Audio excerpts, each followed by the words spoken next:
Hello, welcome to Z Explains BG. I am Z. This is the Wednesday night tournament my local club runs. Semi-final 7-point match. Steve on the bottom, Frank on the top. So we're just going to watch this match for a second, and then we're going to go over to a different match. But they haven't started yet. So this looks suspicious. Couldn't he have made the 3 and the 1 there? Yeah, see, something was wrong there, I think. Okay, yeah, this is some huge six-way, some huge pass. You can argue it's too good. Um, all right, so nice split by Steve up in the match a little bit.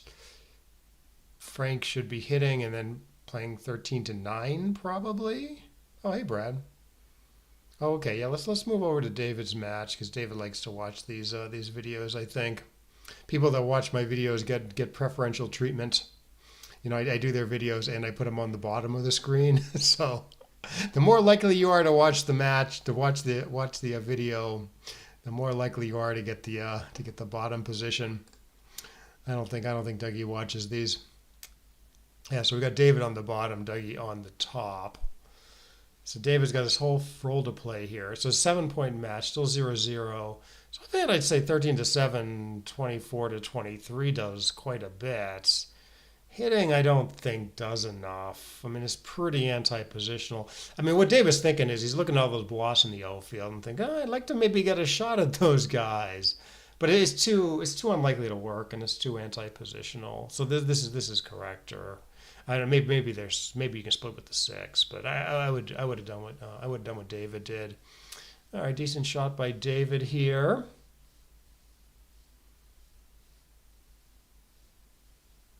No, that's nice. He's going to buy you a beer. Is that for running? Is that for running the Wednesday night tournaments? They're fun. I do appreciate the fact that we do have these. All right, so yeah, a little unclear with the 6-1.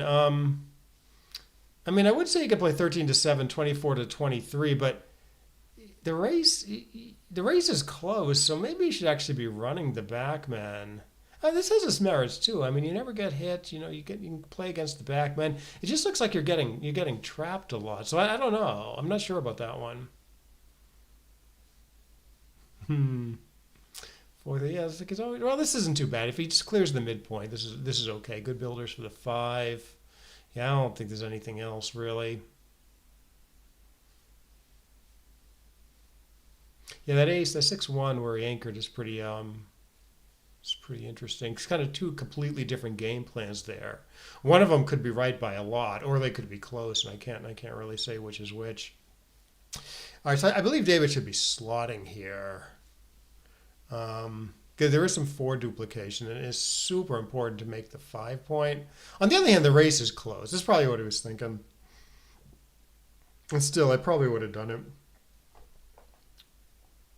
Like the race is close, so getting hit back is like really, really bad. What do I know? He gets the nice 5-point anyways. All right, 3-2 from Steve. I wonder if he's going to be facing a cube. Obviously, this is safest. You get better building power by playing 2 down from the midpoint. I see. Yeah, yeah. When the 8-point is overloaded. Yeah, that's interesting. So it makes those checkers harder to play. All right, so Steve goes conservative with the 3-2. David doesn't cube. It looks like a pretty solid edge. I might have pulled the trigger there. Maybe it is a very easy take though, given the nice front position of blacks. But I'm a little inclined to think that's double take.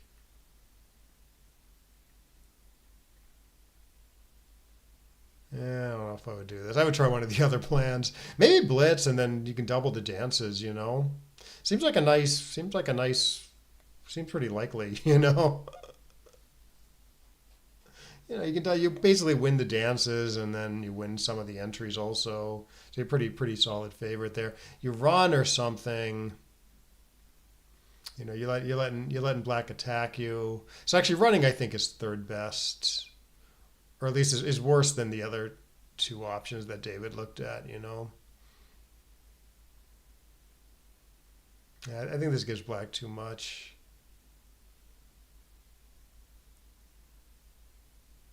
you can probably still cube this maybe. Yeah,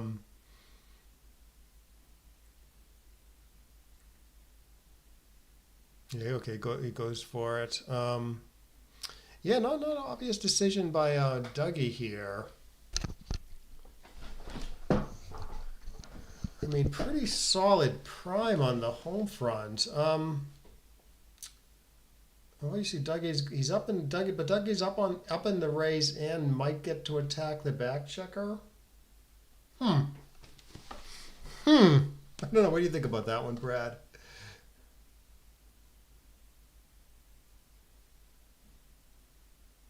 So let's see. Let's say White gets to run.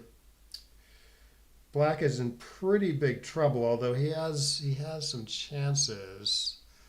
If Black gets stuck, he just sort of distributes his builders, and then Black's attacking and has like a decent chance there. Huh. He's super stuck though, you know. So pass is pretty reasonable. I see. Yeah, yeah. That's probably. I think that's right. The attack just isn't. If you get to attack, right? It's just not a particularly potent attack. Partly for the reasons you say, and it's only a 3-point board. You know. Yeah.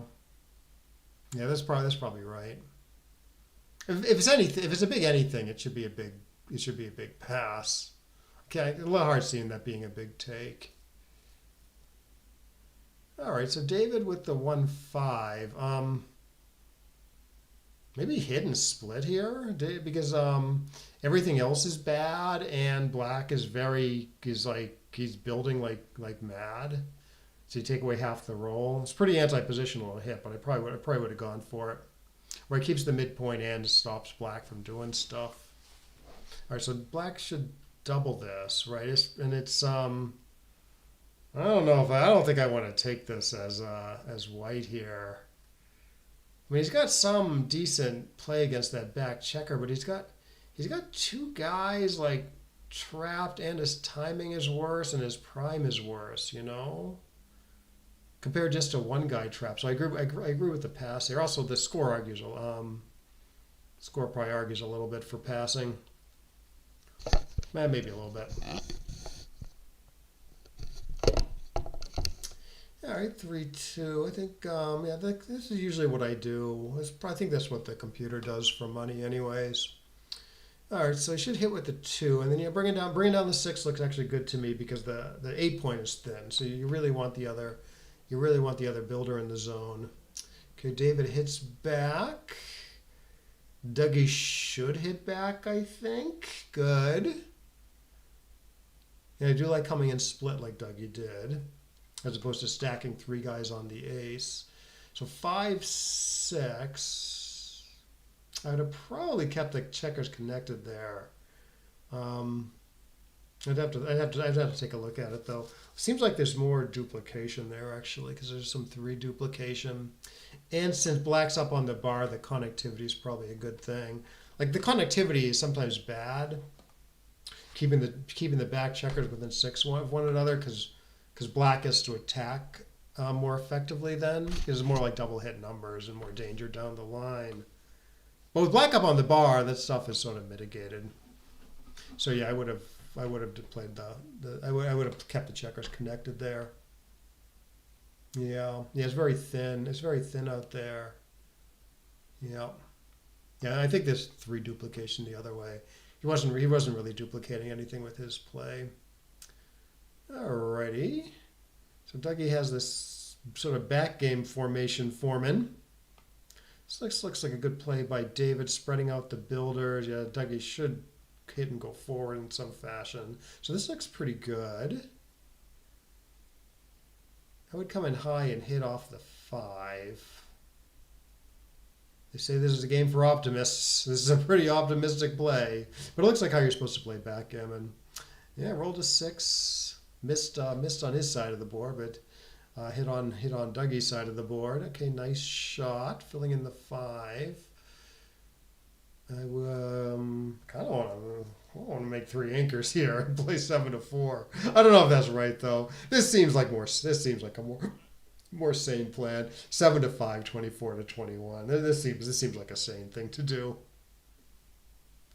Actually, that's probably right. You want to get that back checker in position to spring, and so this lets him do it. Like regardless of whether White gets to make a nice outfield point or not, the checkers are like ready to like flexibly move in the backfield, and you make a good front position. So I believe that was a good play by Dougie. All right, so I play 7, and then maybe upgrade the anchor to the 22.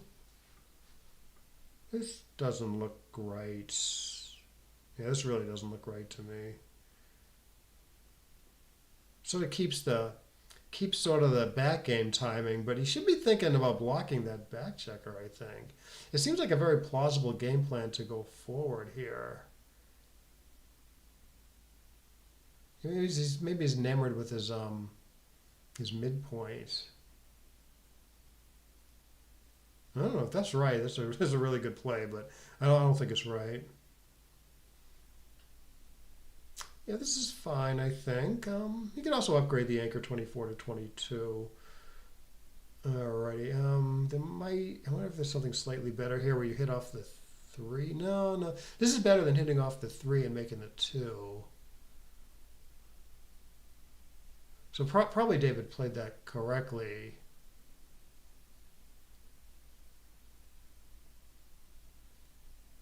Yeah, I'm wondering if there's something. I was wondering if there's something else there. Yep.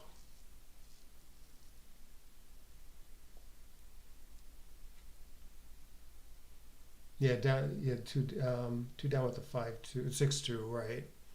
Oh, two. Okay. So I was thinking. I think I was thinking make the 7 with the 6, and then. Oh, I'm sorry. You're thinking about White's 5-2. Yeah, maybe I wasn't paying attention to that. Okay, but anyways, David's putting together a nice position. Okay, you could argue this is a cube because if Black can't get out, his position is going to be crunching pretty badly. But it's pretty easy for Black to get out. So I think maybe David's waiting like for a little bit more crunchiness before doubling. Like say Black rolls 3-4 here. Yeah, right. Okay, but anyways, Dougie does Dougie does get the guys free, and he's got it's a huge take now, so no double for sure. Although he should be a little aggressive at the score, maybe 6 away, 6 away. All right, so this isn't too bad. I think if you played 11 to 6, 5 to 3. I mean, often you do okay, so you don't love leaving the shot there on the 3-point, but Dougie's got to give up the back. He's got to give up the important back anchor to hit. So it's not like automatic. Oh, you can also make the point. I see. Maybe the other one's better though, because now Dougie's like happy to hit from that spare checker on the 21. Okay, so he gives up his 8. He kind of have a slightly different idea. He gives up the 8-point. Why not keep the 4 prime though? I guess he's thinking about the builders. Oh, great shot by Dougie, hitting and putting his stuff together and upgrading the anchor. Yeah, absolutely. Yeah, I don't know. Maybe Black shouldn't even hit with some of his 2s. If you slot if you make my play 11 to 6, 5 to 3. Okay. Dougie keeps some sort of block, makes sense, and keeps both anchors. Yeah, no, I know what you meant. Yeah, the spare on the 21. In other words, White's 4-point. So Black's pretty happy to hit from there. I don't know how happy he is to hit from the 24. In other words, White's 1-point. All right, so this is a big miss by Dougie, but he still got a good back game for me. Yeah, it's a good play, I think. You don't mind getting hit with aces. Put a little extra pressure on that back checker, and get to slot your 5. That was a creative play by Dougie. Probably the right idea. Okay, keeps all the defensive assets. A little bit of a mess up in the front position, but not prohibitively so. Yeah, I wouldn't be sure.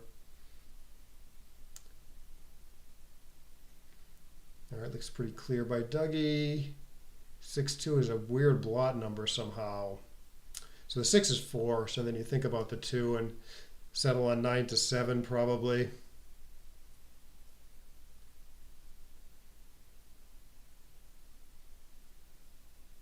Although 7-5 is somewhat fewer shots, probably 4 fewer shots. It's a little harder to bring home when missed. And you're not often getting missed, so I don't know. Right, he's got an extra 4-1-5-1 here. Okay, so it goes with it. Yeah, that was my first impulse. Yeah, good no double by Dougie yet. Bad number here. You think you can maybe even cube this given the awesome outfield control. Computer may say not to double, but the rollout would maybe say double. Okay, now with the other blot. It's either too good or double pass now. Oh, I see. You can clear the 5 safely, which is also is either too good or double pass. I don't know.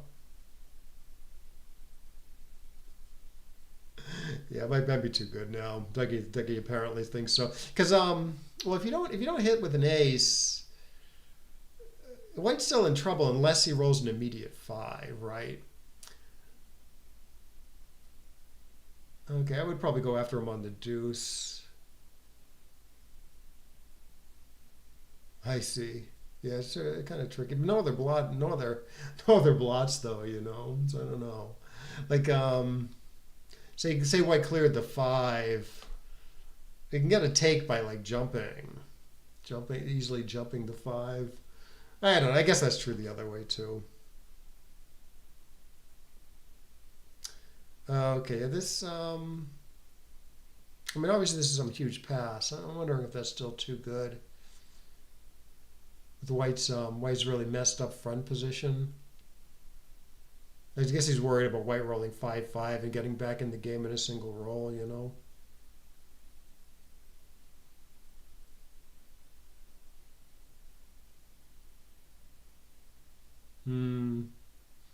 Right.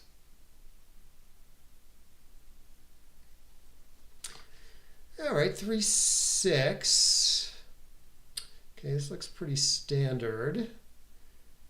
Okay, yeah, this is obviously safer and duplicates some aces, like a 2-1, for instance. Like I think Dougie should actually forgo hitting here and make the awesome 5-point, locking in those two back checkers behind this 4'. Like hitting off the 23 is like a decent thing to do, but like you're hitting off a crappy point. Meanwhile, you can make like an awesome point. So that was a blunder, I think, what Dougie did. All right, so he's going for it here, pretty reasonable. Especially because making the 5 gives up the mid. So I probably would have played that like Dougie did. 4-1. Okay, okay. Dougie's going a little nutsy here, but he's got the stronger board, so he's hitting. Does not get away with it. Okay, I guess I keep hitting it over the best. I don't know. I'm gonna end up with like 7 checkers back. Okay, goes with sort of a more solid plan. I don't know if I would have been able to resist hitting there. End up with some like crazy back game. Might have been fun. I wish he hit there. Be a more interesting game. 3-2. Okay, this looks a little funny. Just because he's got 5 men in the backfield, I think he's probably want to move some of those guys. I mean, that's very simplistic reasoning, but I think it applies often when you have like a million men back. You should just kind of grab them and make some improvement in the position of them. All right, Black on roll. So Black is doing quite well here, actually. Because it's going to be tough for White to play safely here. Although he does get to do it this turn, and I think he should avail himself of the safe option. Not like this. Why not just play 13-6 here? Yeah, this is weird. I think somehow he overlooked it. I think. Yeah, he overlooked it because he saw. Okay, so the reason why he overlooked that was because he saw he could play 13-8. With the 5, And then he like looked around elsewhere for a two, and he saw that there was no safe two, but he didn't think he could move the same. He didn't see that he could move the same checker again. That's a very common error that I made earlier in the day, actually on stream, believe it or not. Look at the previous video. I make kind of the same oversight. I think it was with a hitting 6-2, I think.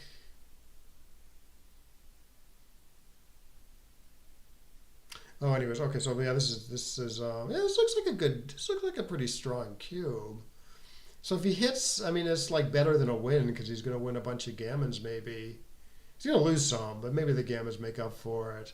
He misses. He's still he's still like a pretty big favorite though.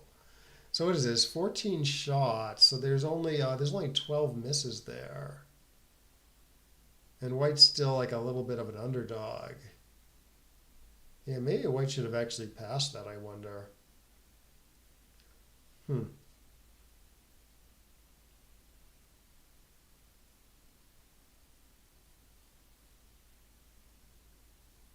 Yeah. Yeah, so 14 like pretty crushing shots. Like obviously White wins some, but Black wins a ton of gammons too. So I don't know whether they're like better or worse than a single win.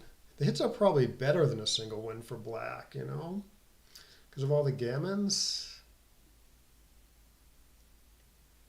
And so White has to claim to be like a decent size. White has to claim not to be some like decent size underdog on the 12 misses in order to get to 9 games, say. Which I'm not sure about that. Now it does own the cube, so that helps after taking.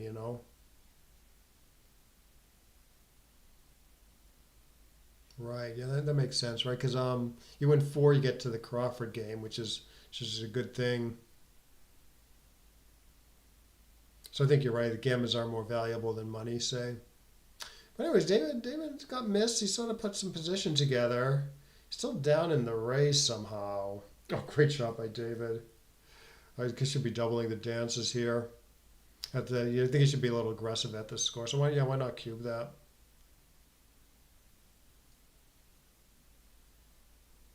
Yeah, now it's some huge pass. Might have been a pass last turn also. Maybe.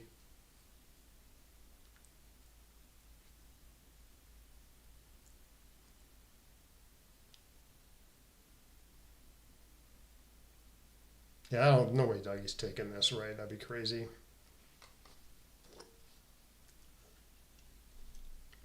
All right, I'm gonna grab another caffeine-free Diet Coke. You do commentary, Brad. Do commentary in the chat. I'll be right back.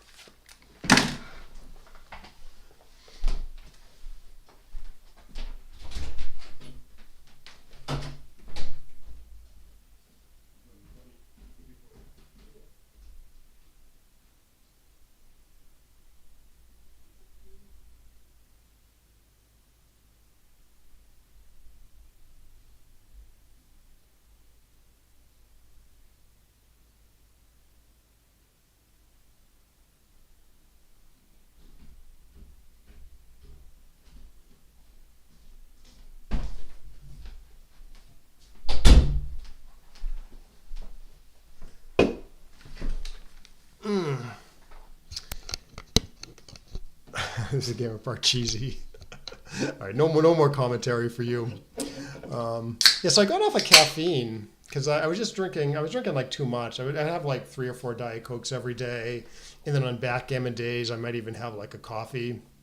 So I was drinking. I felt like I was drinking like too much caffeine, too much Diet Coke, too much everything. So I got off of caffeine, and part of the way I did it was, it's good to like replace the caffeine with something that feels similar. So if you drink a lot of coffee, you want to switch to decaf first. Although decaf does have a little bit of caffeine in it. So I switched to like caffeine-free Diet Coke. But now I'm drinking like too much of this stuff. Like it's too like I'm having like too much like artificial sweetener or whatever. And there's less incentive to me to like cut back on it because it's not like it's that unhealthy. Like all the caffeine I was drinking wasn't great. So I'm now having like 4 caffeine-free Diet Cokes a day.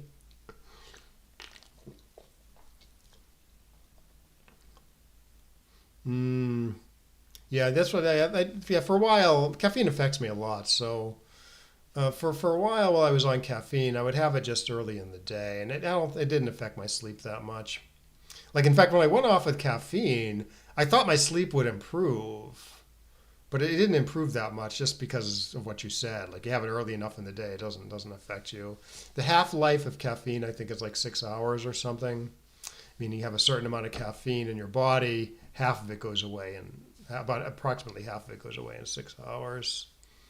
So if you have it at 1, go to bed at 1. It's just a very little caffeine. Just like you have your last caffeine at 1 p.m. and go to bed at 1 a.m. There's not much caffeine left in your body at that point. Mm, yeah. All right, so we got four-way, four-way.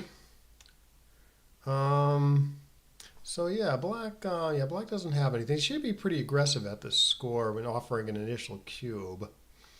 But yeah, black didn't look like he has enough there. It doesn't look like he has enough. Yeah, he's not even winning here really because he got two men back to one.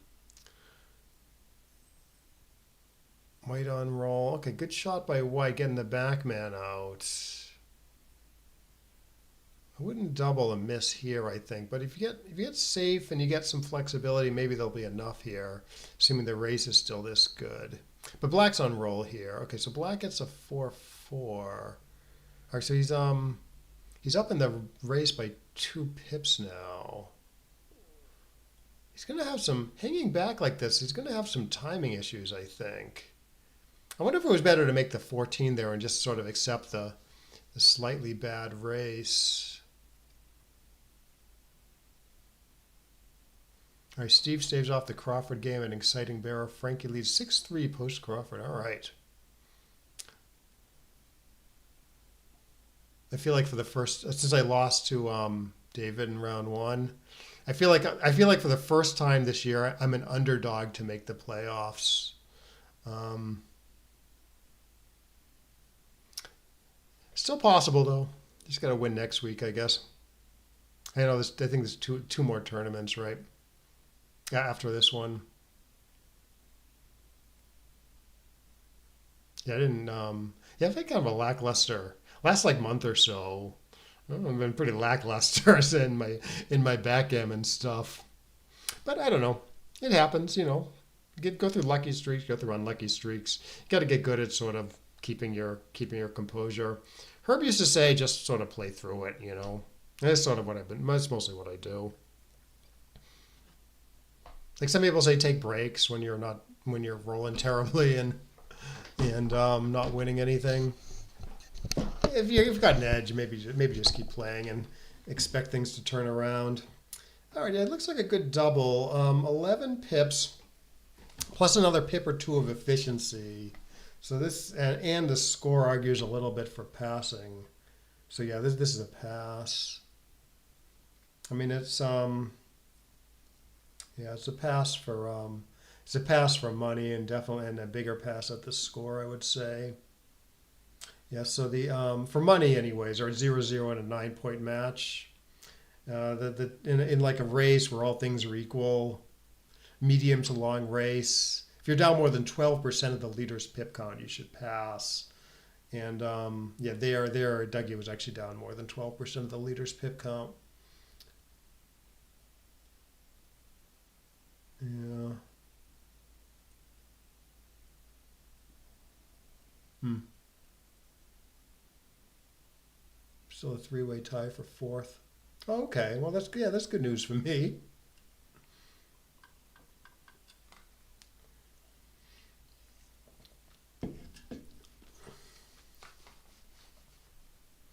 Okay, so we got four. Dougie's four-way, David's three-way. Great shot by David. Yeah, nicely played. I wonder if we can. The score makes it a little tricky, but it's a pretty solid.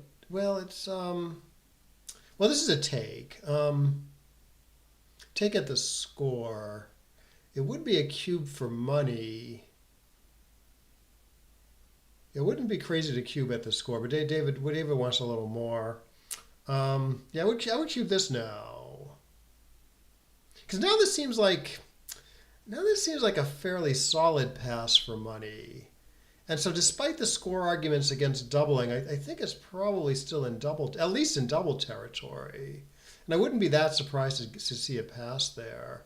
All right, so there is a safe play here where you switch 5 to 3, and I think just getting hit is so bad.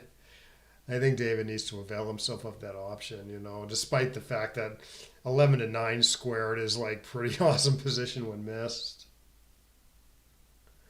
I don't know. I mean, you have cube access, so maybe you reduce volatility a little bit. Yeah, I don't know. I mean, this is a much nicer position than my play. So maybe I don't know. Maybe David had a point. Hmm. Yeah. Yes. Yeah. That's a nice way to look at it.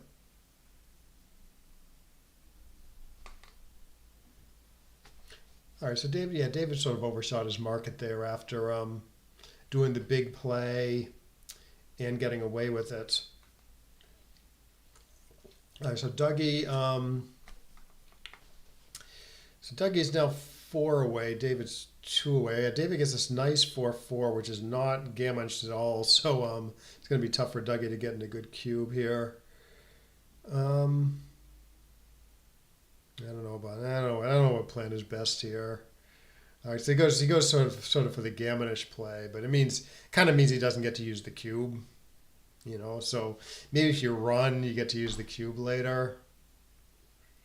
Given its 2-away, 4-away score, but that's tricky because cubeless. I very much like David's play cubeless. All right, so he goes with the other. He goes with the other play. Now I guess there's not much else. Yeah, see, Dougie just has a take. Dougie's take point's 18.5 here. So yeah, Dougie has a pretty clear take here. So yeah, so no double looks good for David. Still, I think there's too many holes in David's position to make this close to 18.5. So yeah, so I would not double this. All right, Frankie advancing to the finals.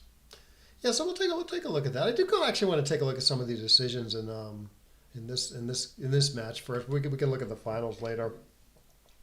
All right, so this is a pass at the 4-away, 2-away score. You can maybe even play on for a roll there. And then if white enters or something, you can always cash later, unless white enters with some like awesome hit number. And it looked like might have been a fair amount of gammons there.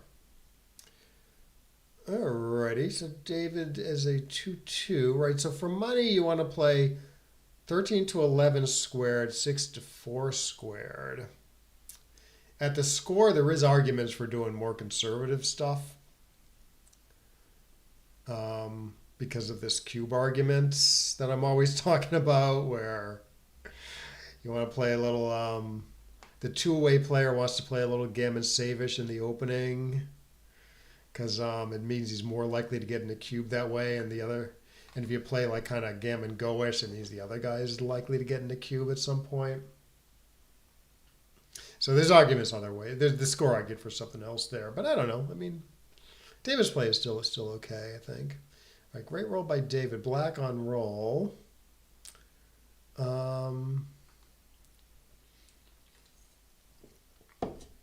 So Dougie's take point, even though he gets to redouble to 4, is a raw 25% here. So yeah, I don't think David can cube this. It's too easy to take at this point. Well, if he does this and then he doesn't get hit or something, I can cube this, or maybe he wants to safety the checker first and then cube. Yeah, race is pretty close here. Yeah, so I guess David had the right idea, not doubling yet, and yeah, now he's losing, so he can't cube. Drop a knowledge there.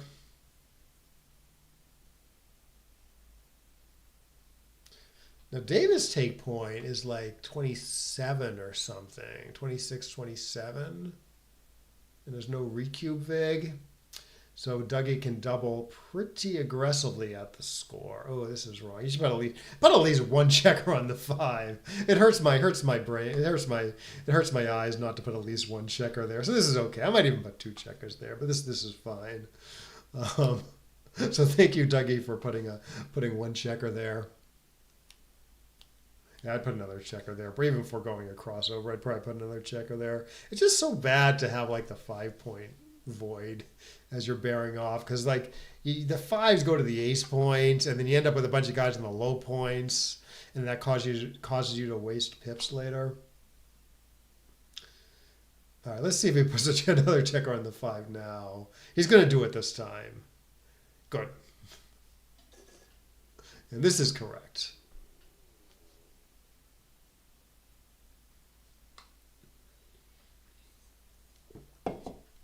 Ah.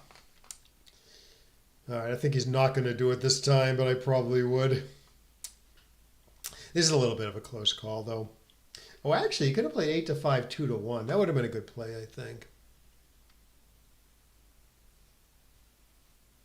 Like, I don't like having a checker on the 7, because you're all big, that goes to the low point. So checker on the 8's a little bit more flexible, you know.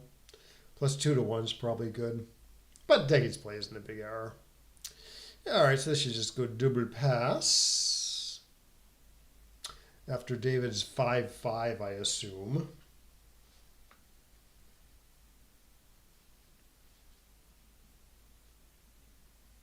This should just go double pass. Or is he doing what is he doing to Dougie? What Dougie does to people, where Dougie pauses at weird times.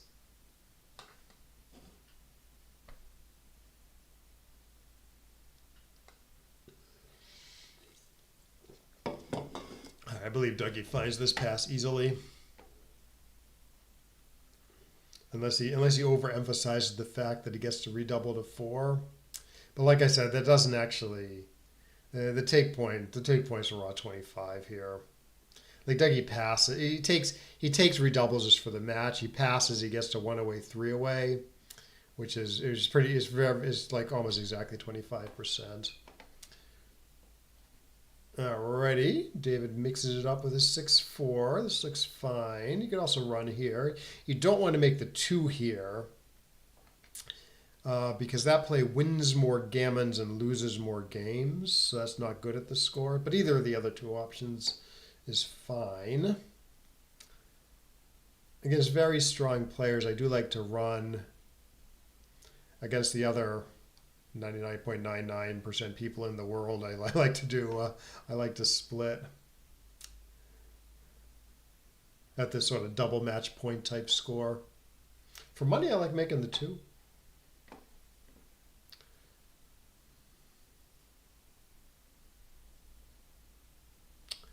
Alrighty, I assume he's hitting and jumping. Good. I assume Dougie's hitting. All right, so what does David do here? All right, this looks like a plan, I guess. But he's up in the race, he's outboarded, so he sort of makes the most conservative play. Yeah, I kind of like it, it's thematic. Let's see how Dougie wants to play this one. Okay, cool.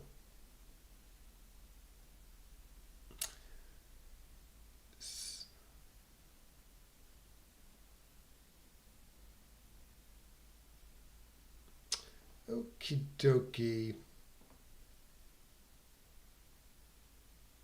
All right, so David is desperately trying to get these guys home safely, which is kind of a tall order with all these holes in his position. Yeah, in fact, he can't play this one safely.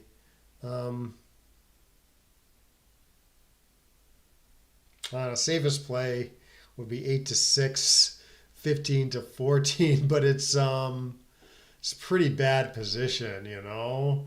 Maybe he should actually slot the 5 here. Like this is like 18 shots or something anyways. So slotting the 5 is probably leaving a few more shots but keeping your 9 point and slotting a very valuable point, that was probably better. And there might have been some other option in there also, you know. Yeah, yeah. I mean, every play left a shot there, so I probably would have left some extra for a good position. Um, Still just one blotch, you know.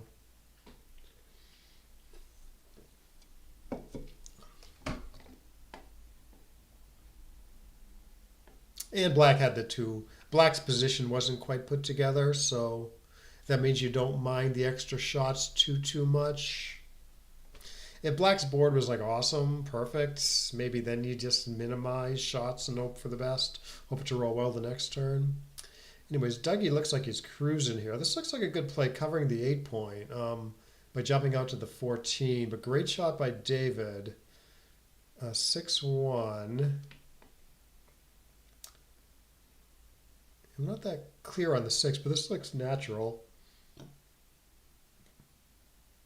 All right, David jumps right away, gets missed. I would make the ace point here just to keep all the long-term contact back here. Yeah, it did pay dividends, it looks like. Although there is a play that just leaves indirect shots. So this is like eight shots, not like 8 shots. It is 8 shots. So maybe there's another play where you hit off the ace there and leave 11. I don't know. Yeah, there might have been something else there.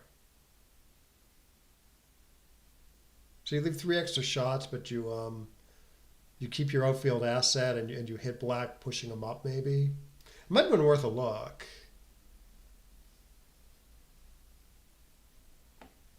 I don't know. Davis seems to be making this candlestick plan work though. Ew. Ew. Okay, he runs from the back. I runs from the front, which I guess makes sense. I was wondering if there's something where you keep both checkers black and play 6-1. I don't know about running here with outboarding white so badly. I know race is pretty close, but I would have actually stayed back there, trying to cause white some problems. You know, at least slow him down. Maybe get a shot, but in a turn or two. But you slow him down with stuff like he can't slot his 4 point, for instance.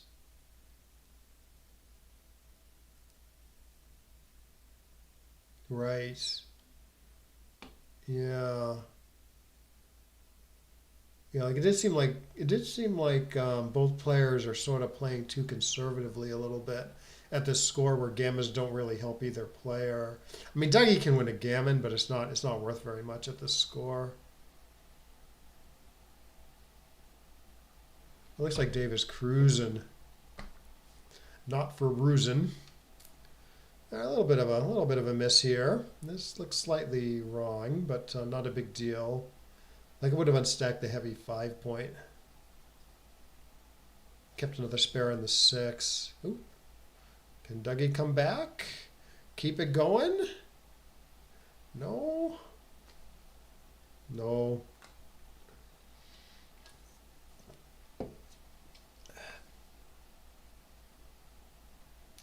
Yeah.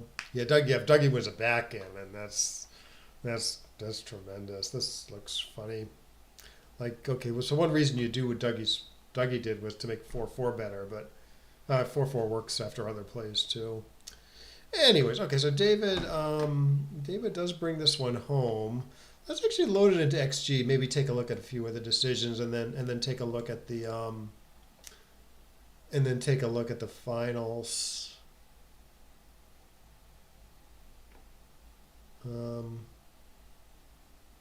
Actually, one thing. Can take a quick look at the daily puzzle. I don't want to vote on this if it's. I got like a decent streak going, so I don't want to. I don't want to vote on this if it's too complicated. Okay, so black on roll, scores no big deal. Cube action. Okay, so this looks like some. This does looks like some solid pass to me. I mean, White's doing okay in the race, but it's extremely hard to turn this into a into a race. He's got to step up and then not get attacked while black doesn't make the 9 points and then escape and then win the race from there. That's too tall of an order. So this is some solid pass, I think. So I'm wondering whether this is too good or not, given that white might have a little trouble playing flexibly without any outfield presence. Yeah, white's always kind of threatening to escape though, or maybe black rolls awkwardly. So I'm thinking this is just double pass.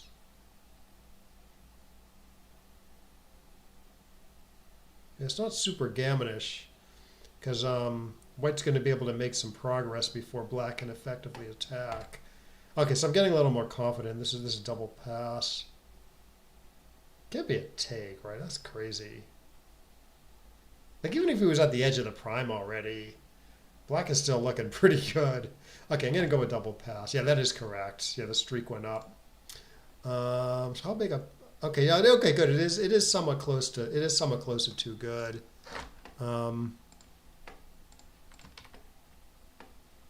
Maybe it is too good. I don't know. It might just be stronger on a rollout actually. Yeah, it is. It actually is probably too good by a little bit.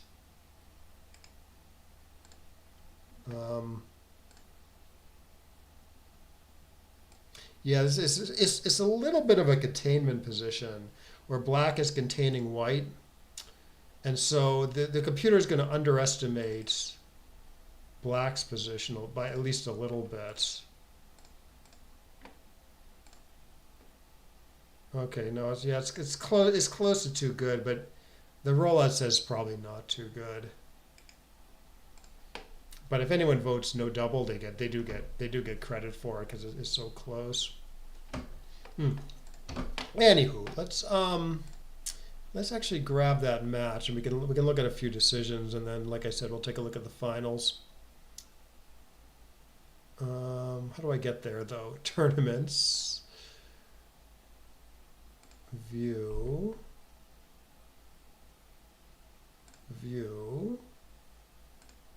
download. Okay, let me import this. Yes, I do. Good.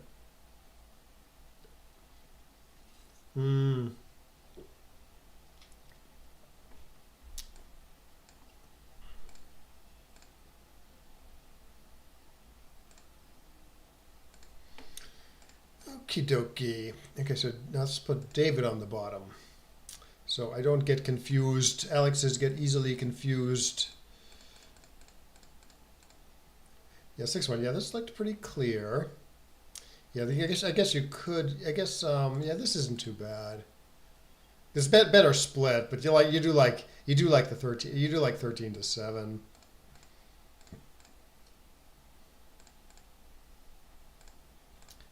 All right. Oh, this is the 6-1 we saw. Yeah. I mean, in a lot of positions, this would be good. It's just with the pip count, with the race close, 2 men trapped to 1. It does look like black's getting sort of badly primed here against this sort of inchoate prime. You know, like white's about to fill in more points and really block black. So, and it's like really blocked here. So yeah, the computer does like taking this other approach where you can still block white, you can still attack if you get away with this, but you can also just win the race. Right? Yeah, I think I would have been able to find that over the board, but it wouldn't have been super clear to me. So that's a tough play, I think. Okay, yeah, good play there. It's 2-1. Oh, I see. There's a big because there's no 8 point and the 7 points made, big premium on stepping up with the ace there. 7-4-6. Wow, yeah, this is where I said he needs to slot something. Yeah, so some sort of slot play is good, right? So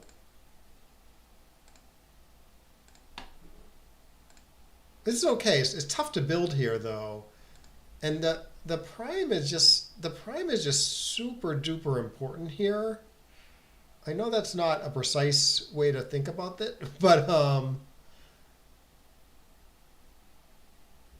having the prime versus not having the prime is just keeping this checker contained versus not is just is of such paramount importance,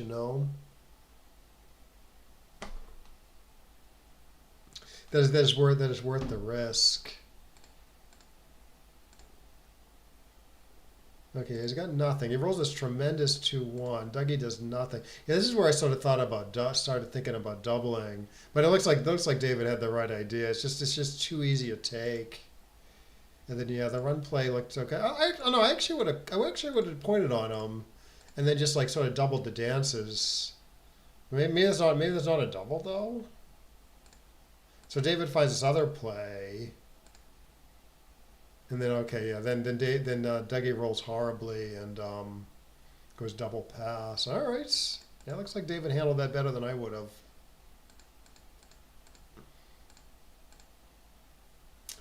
4-2, 3-3, and then no double here makes sense. 6-1. Okay, computer wants to split with the 6 as opposed to just build.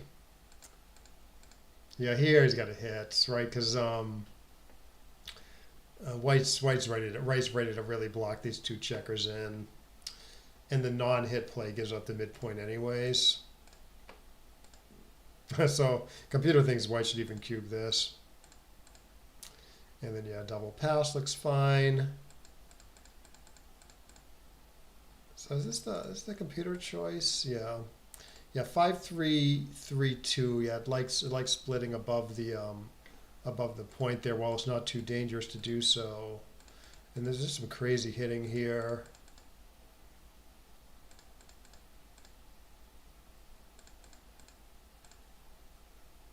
(4-2). Okay, 6-2. Yeah, this looks pretty clear. Although my computer doesn't want to do this. Okay, wants to make the third anchor.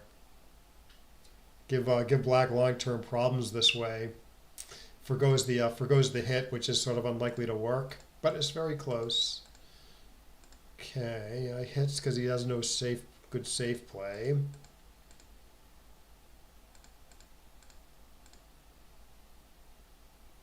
Oh yeah, Dougie has like a 6-2 coming up or something, which I disagreed with.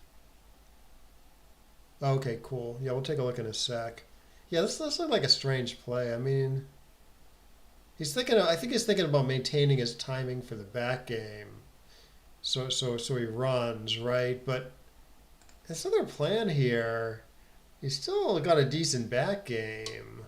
And you caused the black back checker some problems. So sometimes this is called like a two-way game. You have like forward going chances, and then if that fails, you can fall back on a decent back game. Yeah, 3-3 looked okay, although apparently hitting off the 3 is okay also. Doing this, oof, I don't know. Are people doing this? I don't know. Keeps White from making a third anchor a lot.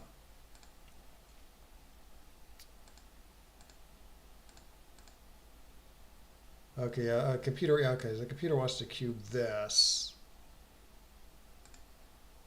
Yeah, could possibly even be a pass already. I guess the idea is Black's going to get to make this point either in a turn or two, and then there's going to be too many checkers behind this nice structure. White does have a little bit of timing here, though. Like he did get to make the point, and then he still doesn't double. This is where I thought you could conceivably cube this because of all these trap men behind this 4 prime. But White just pops with one guy and he gets to maintain his timing. 3-1. What is this? 8-7-6-3. I see. Oh, he wants to slot that middle point. Getting hit back's maybe not a big deal here. So the 5-2 is probably going to be some slot play or a make play. Okay, so the computer's first choice is just to fill in the point. Get hit with 4s, which White is very happy to do, but you lock up the nice point for good. Second best apparently is David's play, slotting the point. Maybe you're getting hit with twos, but like White has to think about it. But the nice thing is, I guess you get good flexibility for covering that next turn. My play is a little harder to cover effectively, but it keeps the 4'. Yeah, I don't know. Any one of these plays could be right. They're all pretty close according to the eval. Yeah, this was my third choice also, because I thought you want to maintain the 4' and not get hit from the spare, you know. So I would have put that. I would have put that in third place, I think. Oh, great shot by Dougie.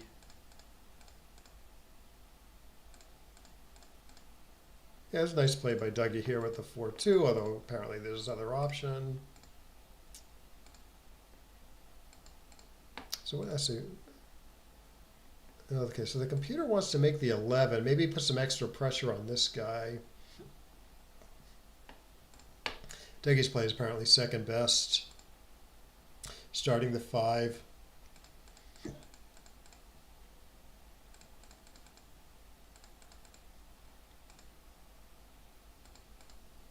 Yeah, and then okay, this is not a cube apparently. It is stronger than this. Again, because it's a containment position.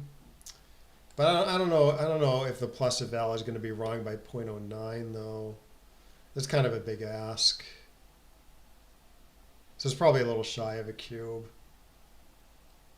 Yeah, somewhat shy of a cube. I guess if he entered on the 1 and not the 2, that's a lot stronger for White. Yeah, okay, so it's close to too good. It is too good. Well, once again, it's underestimating White's position here on the eval. And then event, okay, so yeah, the computer wants to take some more aggressive approach, and then if it gets hit, he might even be able to double, or maybe even play on for a roll. And he caches something that's not too good apparently. Probably too good on a rollout.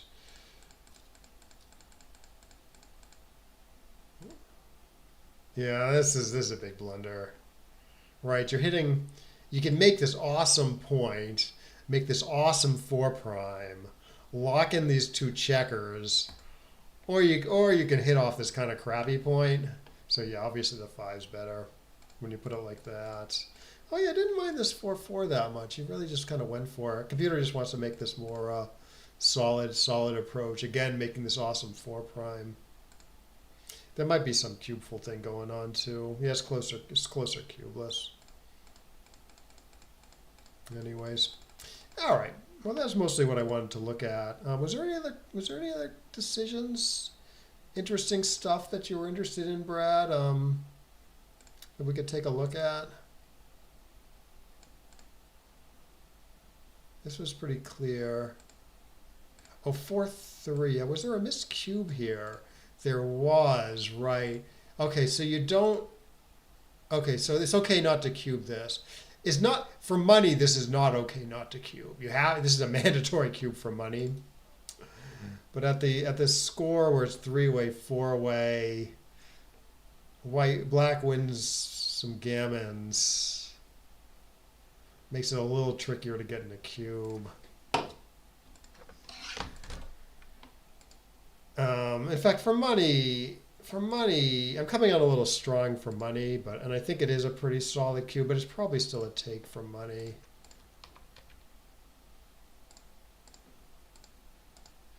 Yes, it's the closest take for money. I'm sorry, I'm closest double for money, big take. But yeah, next turn. Yeah, next turn is already a pass, but I mean, I think he was thinking not good enough due to the score. But like, it's some huge pass for money.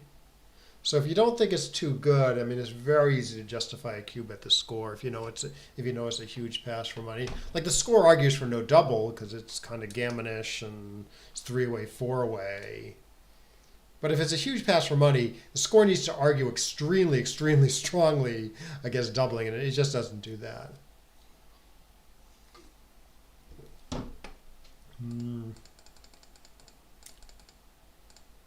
Yeah, this is, I don't know.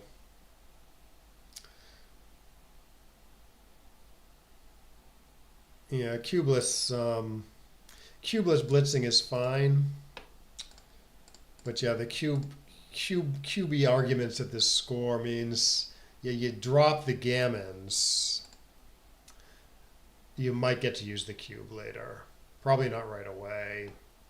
You make the gammonish play. It's a little tough to see how you're going to get in the cube anytime soon. Hmm.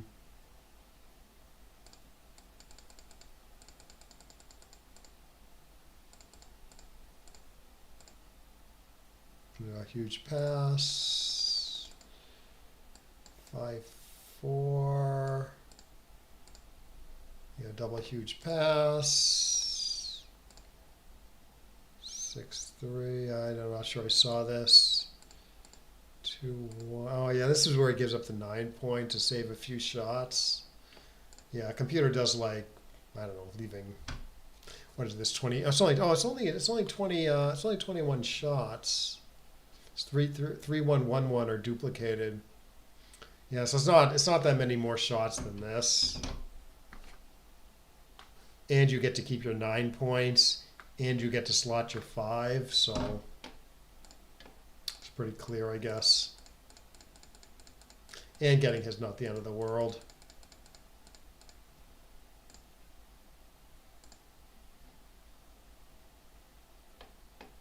Where was 6-3 reasonable?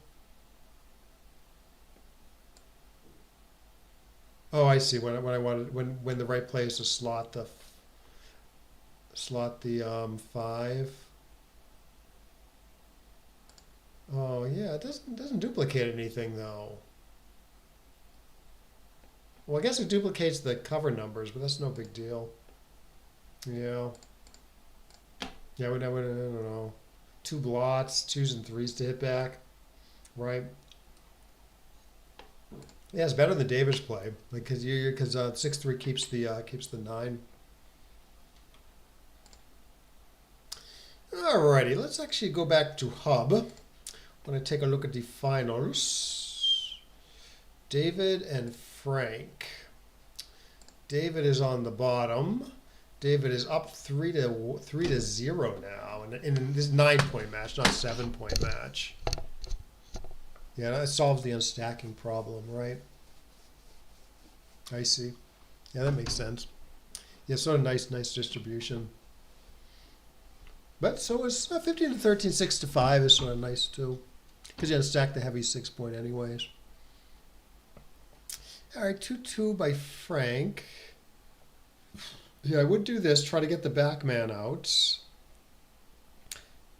3-1. I don't know what I would do as David with this 3-1. I mean, the normal thing seems to be 13-10, 24-23.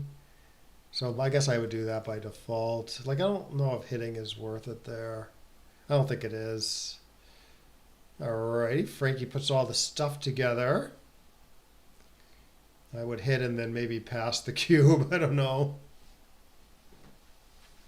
Maybe you can take after hitting. I don't know. Seems like I don't want to take this. Seems like there's too much.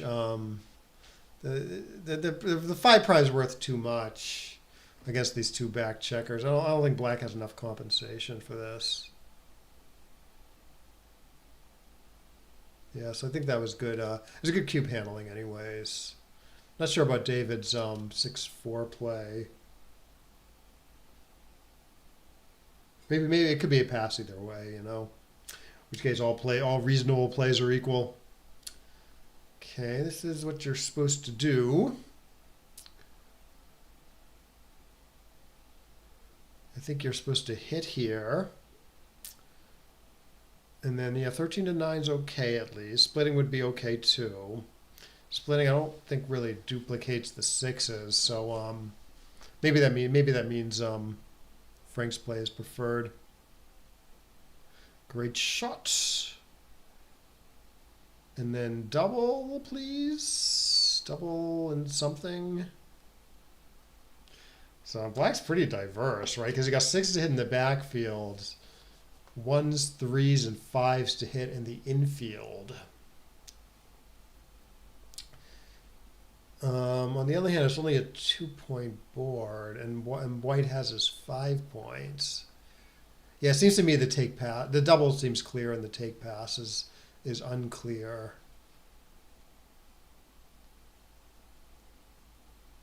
Maybe you should pass. The score argues for passing. That would. I mean, maybe it's a pass for money too, but no, score argues for taking. Sorry, the leader was doubling there. Huh. Yeah, that makes me unsure. Frank taking a trip to Cuba. So many ships in the harbor. Nice.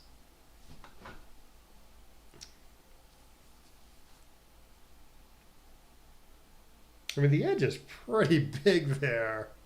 He's got his anchor. Yeah, I don't know. I'm curious what the computer would say there.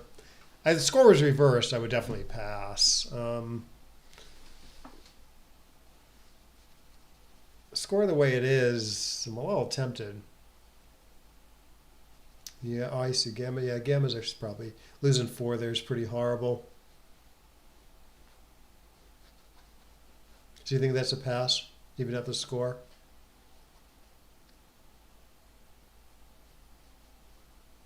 All right, David hits in the outfield. Frankie hits in the infield and finds a good 3 somewhere. I guess I'd lock up the second anchor, but it's not a big deal. I think you could do whatever there.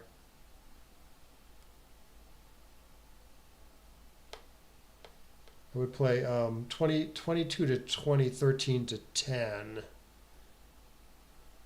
Just kind of put the checkers kind of where they belong, get nice and flexible.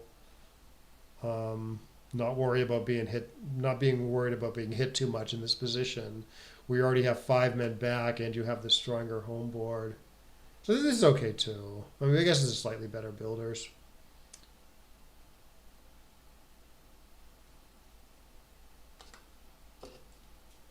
Yeah, certainly couldn't fault anyone for passing that, that's for sure.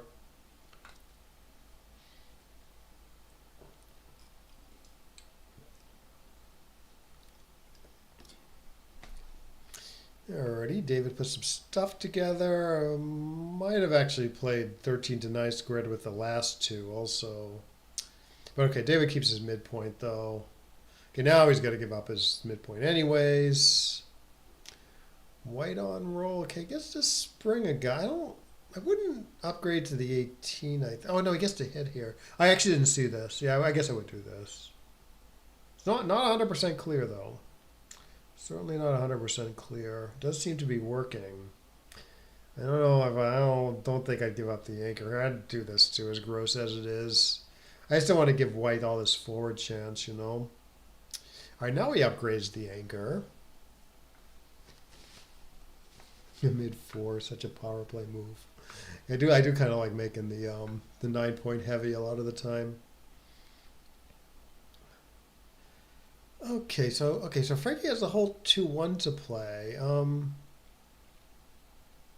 Probably minimizes shots to make the 12. Like this is 8 shots, I think. You make the 12, it's almost 7 shots, so it doesn't actually save that much. Okay. Yeah, 2 to 1 might be better here because it's a little easier to cover from the 8-point maybe. Or another way to look at it is you have your 8-point made and the 8 and the 2 don't go well together. And you get to keep the spare on the 6. So yeah, Davis plays okay at least. Probably correct. All right, so Frankie hits with the ace, picks up one of the picks up with the deuce. Why not pick the other guy up though? I guess this is a little safer. I was thinking, okay, well you want the 7-point slotted more than you want the 8-point slotted. But I guess it is more shots. And maybe he's duplicating some 4s or something, I don't know. All right, 3-2. Yeah, it looks good to block 6s. Okay, I guess I would do this too. It's going to be a little easier to play than if you made the 2-point. Came in low and made the 2-point.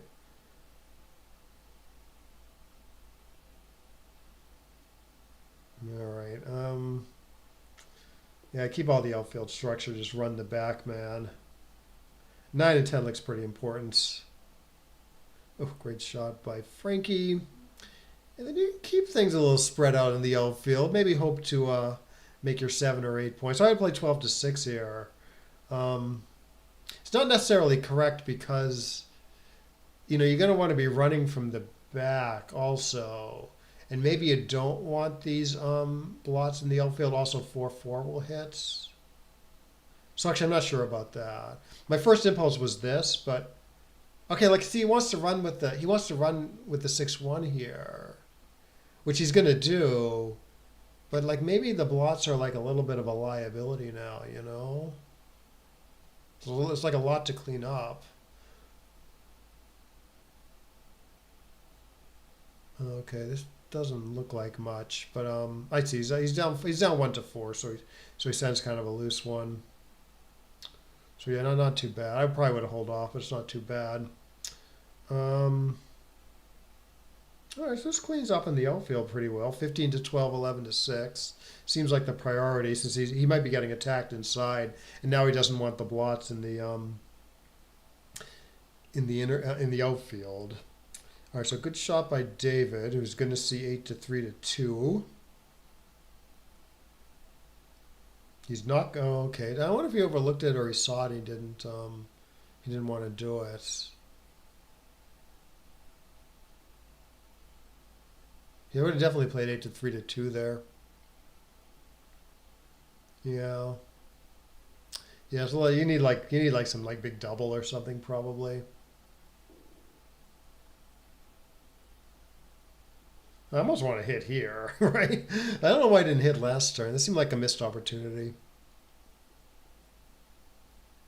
All right, but it looks like he's going with a saner play than hitting. Does not want to be gammon here, that's for sure. At this 1-4 score. This does win the most. So we'll see if he goes for it. It does wins a lot more, maybe. Like he's leaving a bunch of shots the other way anyways. So maybe this is the right idea.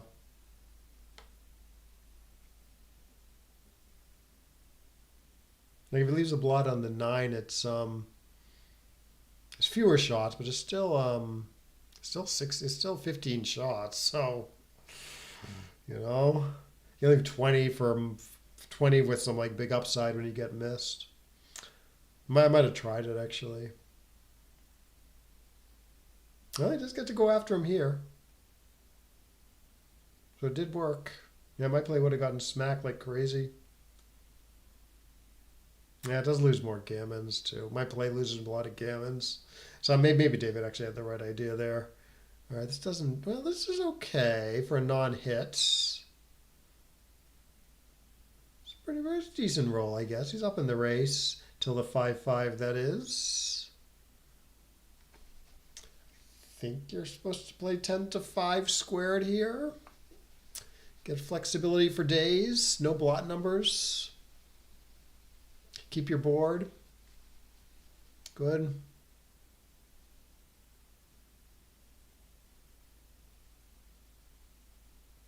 Okay, cannot save a 6. Yeah, 6 to 4, 3 to 1 are both okay. 6 to 4 might be slightly better for the race. Don't know.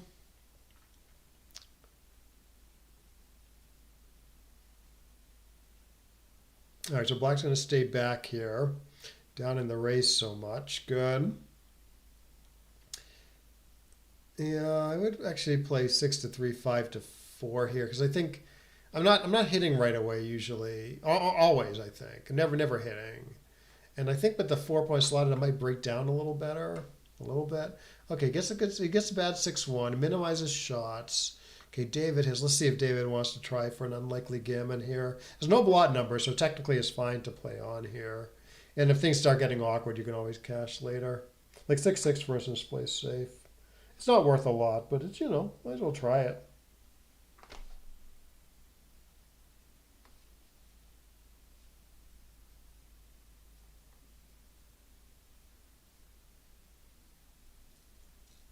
All right, but he decides to just cash it in. Okay, not a big error. All right, 6-3. Yeah, this is fine. Yeah, you don't want to run here up because you want to up the gammons as white. Yeah, usually I split the other way, even though it comes under the gun, but this is okay. 0.005. Yeah, I think it's a little bit worse than 0.005. I was thinking like 0.02 or something.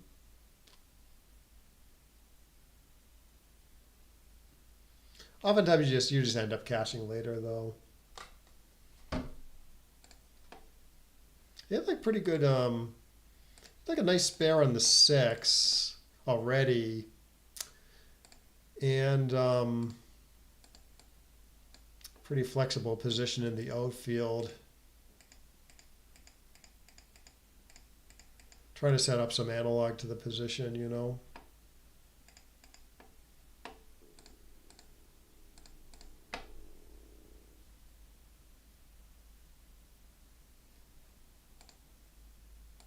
So it's 4-1. So what's happening in the match? Like a 3-1. Okay, was it going to hit with this? Huh, what is this? Yeah, what do you do here? He's going to make the 5. He can step up and hits. He's down in the race. Okay, so he goes with this solid idea. I don't know. I have to take a good look at that one. All right, so it's something like this. Cube action for black.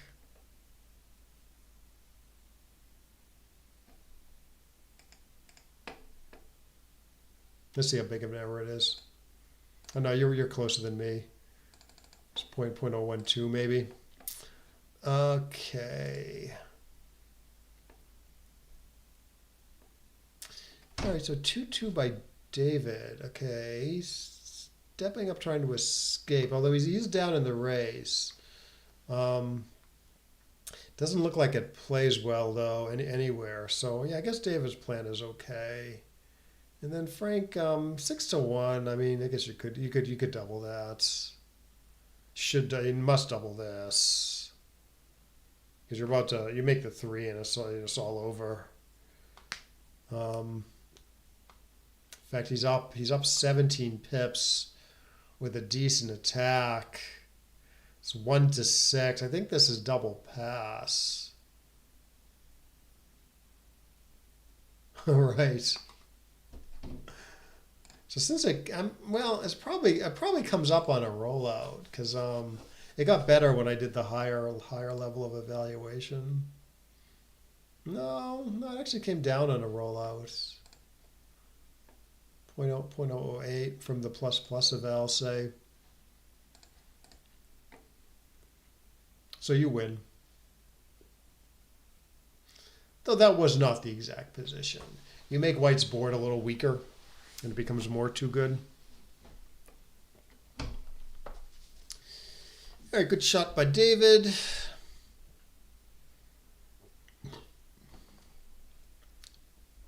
Duplicated 6s. But I don't know. You're leaving a million shots, so yeah, why not make your 5 and then you could hit off the 3. It's not a terrible plan. White's looking to attack or build. So you take away half the roll at a time when black has the stronger board. So it seemed like pretty reasonable hit there, even though you're hitting off the 3-point with the 4-point open. It's just a little bit ugly. Huh. Alrighty, so black entered with 1. He's got 3 more. I assume we should make the 4-point here.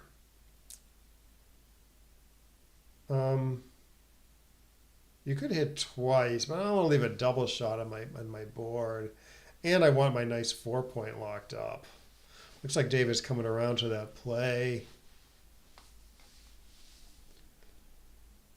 And then it's going to be, after he gets away with this play save, it's going to be like really hard for David to find like a real cube here. 3 away, 7 away. Sort of diminishing the value of his gammons by doubling. White has tremendous recube vig. White can possibly win 8 if David doubles. Because White's going to redouble to 4 very aggressively. So even like a dance there, I wouldn't cube, you know.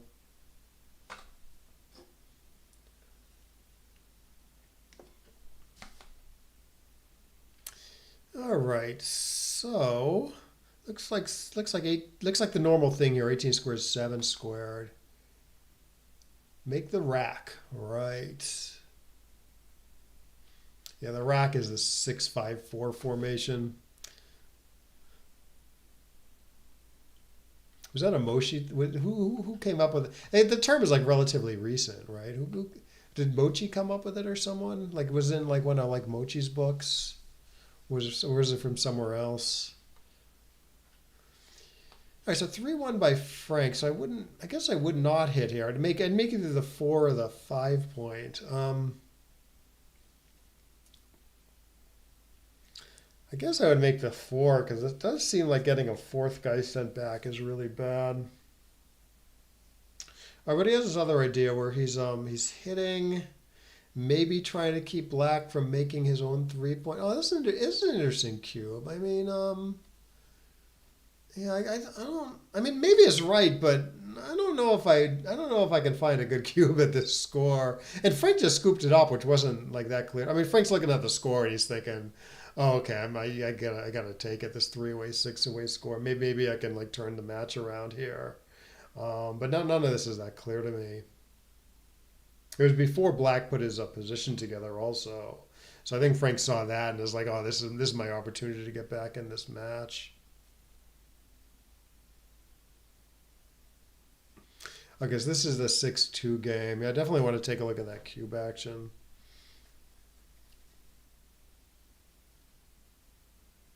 Oh, stick. I see. Yeah, actually, I think I remember that now. I think you're right.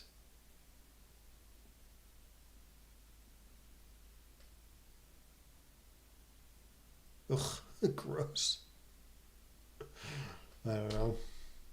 Okay, he's going. Okay, this makes a lot of sense of the score actually. This is the win 8 play.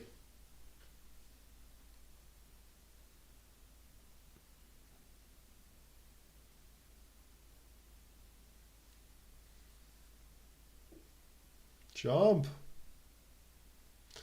All right, I tried the win 8 play again. 13 to 8, 6 to 5. Got the 5 point board. Think good things can happen.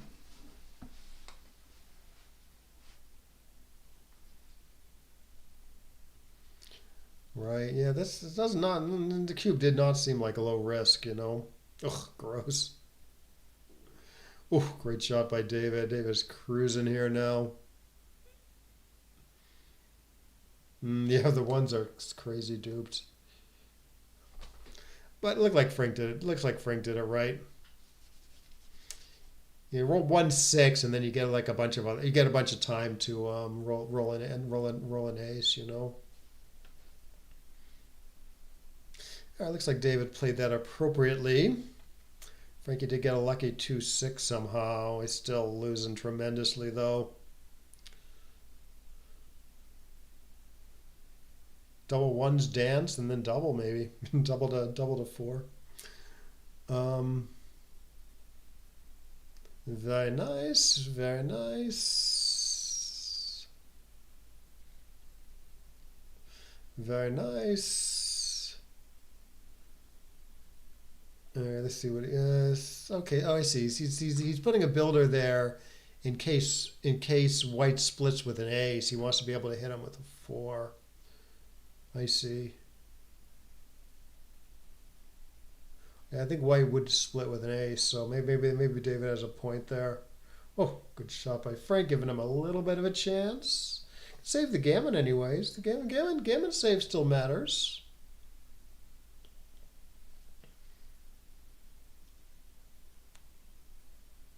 Oh yeah, you're welcome, Brad. Yeah, that's just fun. I kind of wish I was still playing though.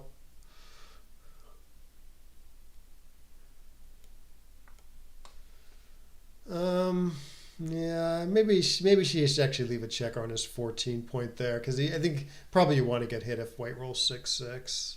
Probably same here too. Spread things out more. Maybe get hit on 6-6. So you get to go back and pick up, hit more later. Can make his 6 prime if he wants. That worked out.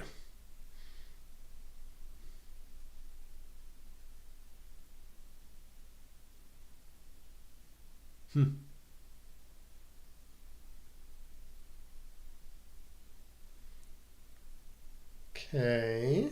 David's going to try to power off a gammon here.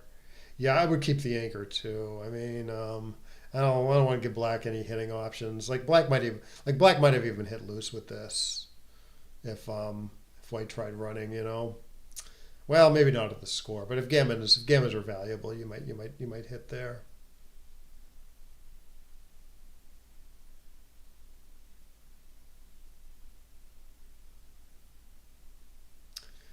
Okay, finally get Bears a checker off. Frankie's trying to get back in this race. I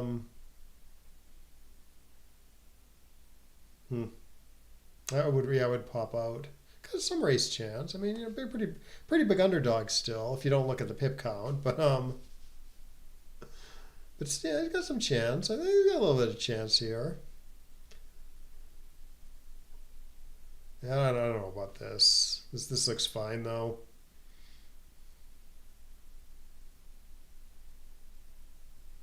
This looks good. Checker on the 5 seems to be a pretty good place for checker and the bear off. All right, and save the gammon. The win is not meant to be, it looks like.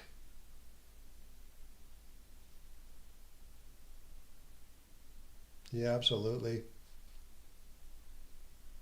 Yeah, he wasn't really wasting anything by keeping it also. I mean, I guess he could roll. I guess he could crunch later.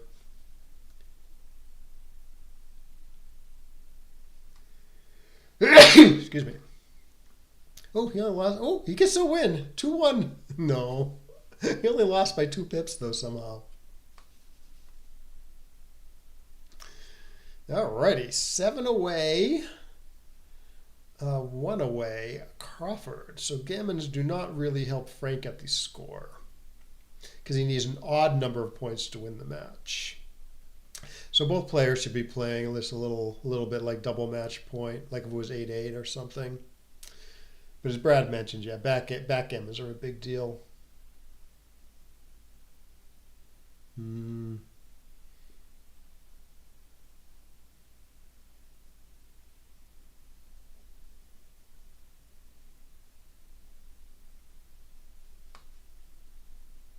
Right.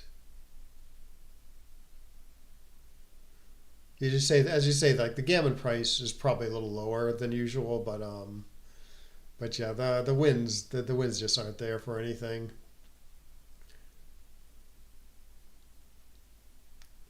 6-3 by Frankie. Yeah, somehow I want to pop out here. Not sure why though. There's some 1 duplication, I guess. I mean, Frankie's play against good builders though too, so I can see why Frankie did what he did. My gut just said, oh, he should pop out. Maybe because the midpoint is stripped and the 10-9 is duplicated with the cover numbers. Alrighty. I don't know. Do you hit here? I think you maybe hit here because white's so flexible, ready to attack. Right, like this is a better position and is safer, but it gives white this whole roll to go after black. Say similar here. So I'm thinking like maybe bar 23 8-3 is a real candidate. Yeah, exactly this. Okay, goes with that. Let's see if Frankie wants to hit twice here or pop out. Actually, he could pop out either from either place. Yeah, this wouldn't be obvious to me. Again, if gammons counted, maybe this is pretty clear, but gammons don't really help Frank. But it's still kind of a good plan, Alrighty, I guess I would lock up the 2 and find a good ace somewhere. So 7-2 looks okay. You could hit again, but I don't want to leave a double shot. I don't know. I don't want to leave a double shot there. And 8 to 4 to 3 gives up the 8 point and forgoes making the 2. So yeah, I would play 7 to 2 here. See, I think this is just too. I think this is too much when you could just have a solid position. You know, like he's got good. He's kind of got a. He's got a double shot plus good fours here.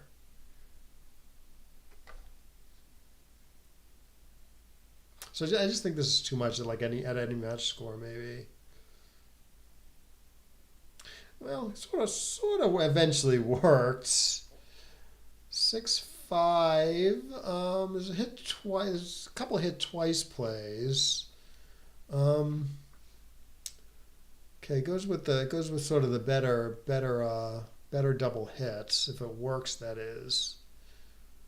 Okay, locks up the 3 points. Looking around for a decent 6. It's not really finding one, but popping up looks pretty reasonable. Okay, Frankie does get to hit if he wants, or make the anchor. I don't know if I can resist hitting here. Anchor keeps all the assets though. Oof. Keeps the midpoint and makes the 21. Yeah, actually, this is not that clear to me.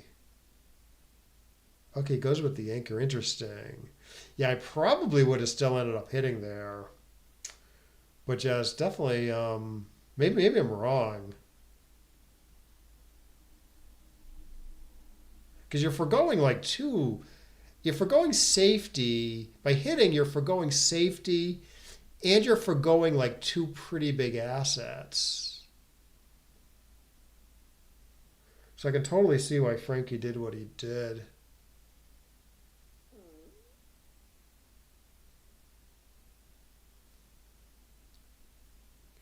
All right, so it looks like Frankie switched with two of them, putting black up on the bar. He's looking around for two more. This is okay at least. 5-2. I do kind of like getting the back man moving a little bit. So I do kind of like this play if he keeps going. Yeah, if you just play it all on the home front, it is better builders, but the three guys back there look a little bit trapped. So this is okay. This is pretty risky, though. Better builders for the 5 and more connected. Yeah. Yeah, best way, I was going to say best way not to lose is to win a gammon, but no, that doesn't apply there. Yeah, I look like, yeah, blitzing is often, blitzing is better when gammons count, obviously, but if it's like super clear when gammons count, it's often right for the win also. Making some like a tacky attack play. All right, yeah, slotting is definitely not a bad idea here. Because it plays okay actually if you don't slot or make the 5. Okay, so it just makes the 5. I see. Yeah, that's pretty solid. It's pretty solid looking. It's definitely best when black doesn't roll a 6, and you can survive the 6s. So what Frankie did was pretty reasonable. Obviously, there's all sorts of plays there. Probably a couple different slotting options, and there's a play that just kind of spreads out the builders nicely for no risk.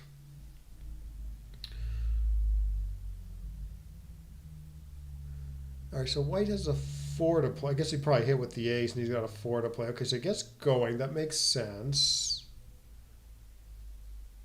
I would safety the guy on the 17 here, and not give black extra hit options. Okay, he's hitting here, I think.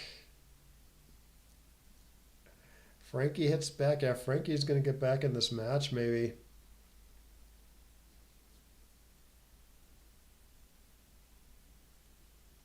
All right, he's got a completely safe play here, which I would avail myself of, which Frankie is doing. Yeah, I don't see the point in hitting here. Yeah, this doesn't look right. Maybe he's thinking Gammas help him, but they really they don't help with the score. And even if they did, I mean, I don't know if this is really. I don't know if this works enough. He's getting punished for it.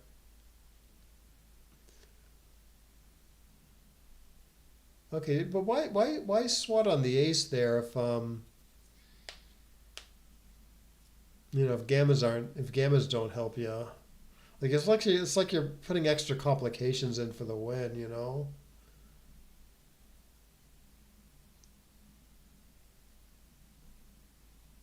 Like not only are you getting hit off the ace, but you're not jumping the back man. Huh.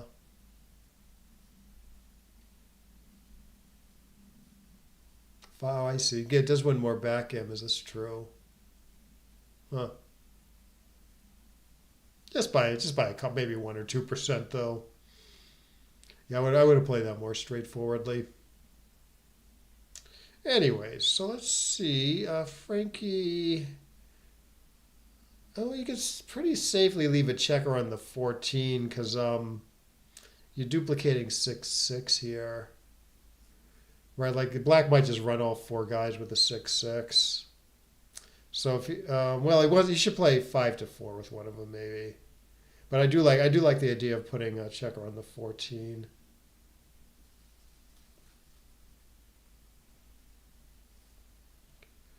Okay, it's probably something better here. This isn't too bad. Okay. Yeah, I don't really love this 3, but it's okay. I would probably just keep things a little more flexible in the outfield. Hmm. Yeah, the back, I agree with you. Yeah, winning a backgammon is pretty huge there.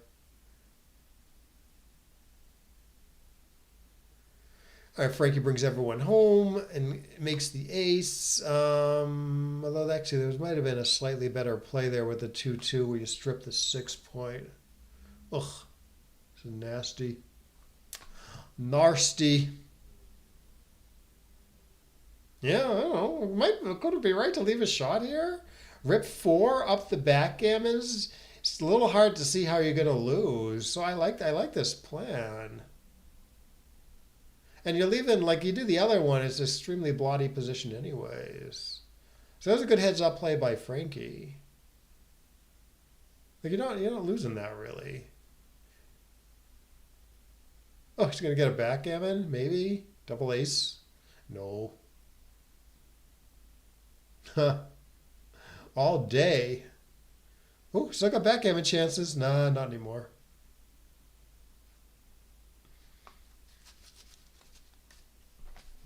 Yeah, at first I thought he was just going to play safely, and then it's like, oh yeah, obviously right, even though it's gross. And then he paused, and I'm like, oh, I see what he's thinking.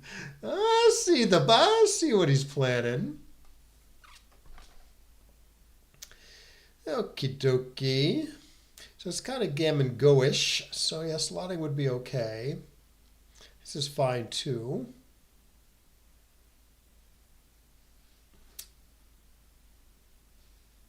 So if black had a free drop available, in other words, if white needed an even number of points to win the match, you actually are supposed to split because black's only really taking if he hits the checker.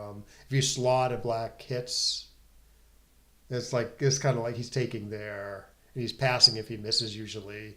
So you don't get to realize the upside of the slot if black has a free drop, if that makes sense. But yeah, without the free drop, you could slot like Frankie did, and Frankie's kind of screwing around here because he knows David should pretty much take everything, so it's like kind of okay to wait and then double later when like you might get a bad pass, but obviously fine just to double right away too. And if you don't know exactly what you're doing, you should just double right away. But Frankie is an extremely experienced player, so he knows what he's doing.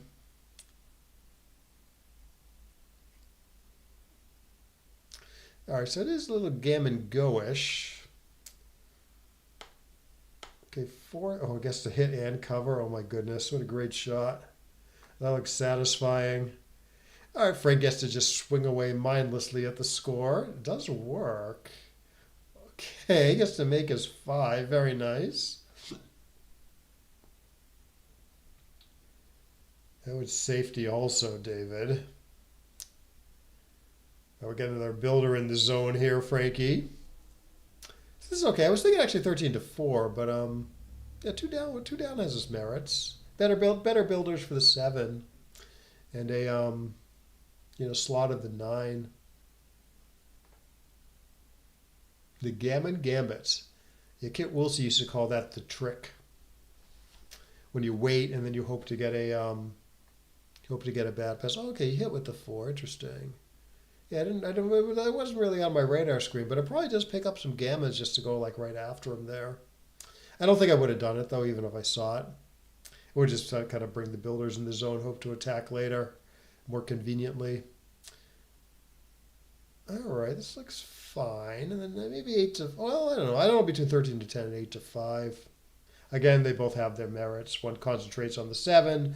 One concentrates on attacking in the inner board. Oh, nice shot.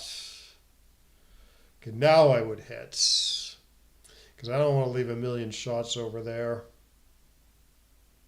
And 1,000,001 with the A shot on a black side of the board. Boy, Dave is rolling well.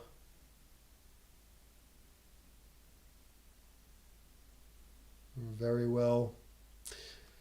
Although, it does not escape. Interesting. Yeah, I would make a second anchor here. Maybe you play some back game if you get hit again, Could be decently. I mean, it could be like a decently timed back game if you get hit again. So this is fine. Nothing wrong with it. It wouldn't be bad to play 13-11 either.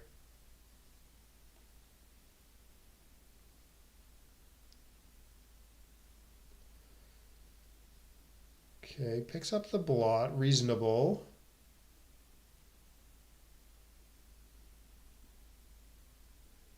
Okay, I would do this. Spend the pips on white side of the board so as not to crunch your home board too much and get a little more escape stuff. Might be right to play like 6-3 here or something. You get hits, you might get some extra timing. Like you might dance for a while, or you might enter on the 23. So there might be some crazy harikari play here. And this.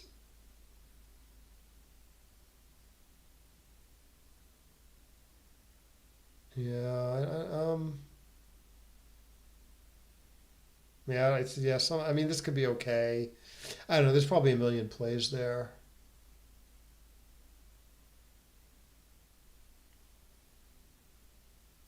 Like 13-9, 6-3. Okay, so black is sometimes forced to hit, which is probably like a decent thing for white. And there's still some blockage there. So maybe like black rolls awkwardly and he has to crunch his prime. But like I said, there's probably several possible plays there. All right, so white's sort of going all in on. Oh, I was going to say white's going to make his 3-point and go all in on the counter prime way. Okay, but this sort of keeps more back game prospects alive. Okay, now he gets to make his 3. 13-9, 6-3. Yeah, that was the first play I saw. I have a feeling a bunch of stuff is sort of close and reasonable though. All right, black's trying to escape. White gets decent outfield control. Yeah, what about 8-4 with the 4 though? Yeah, no, I like this. Keeping the checker 11 away, sort of good for containment, Oh, this didn't work. Yeah, you can play 6-1, but black always has the option not to hit.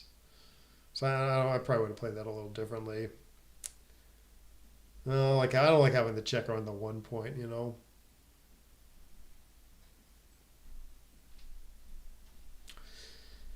All right, this looks pretty clean.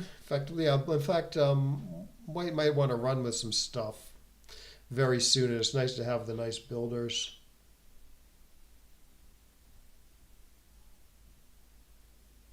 Hmm. This is a unicorn and discord group, yeah.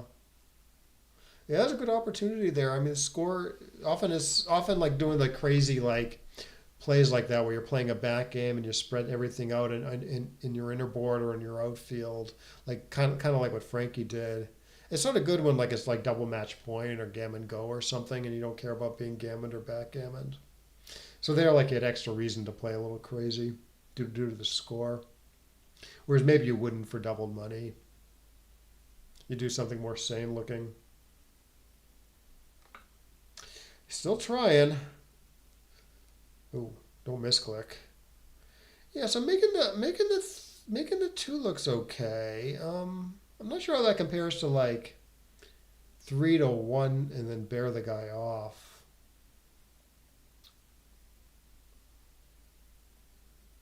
Maybe he's doing it here, or is he just bearing a guy off without hitting and hoping White rolls a 6 anyways. This feels like it gives White more numbers where he's forced to run. Right, because any 6 or 5 except for 6-1-5-1 he's forced to go. So that's 16 numbers. The other way he's just forced to go on I think slightly fewer numbers, although there are more crunching numbers if you leave him alone.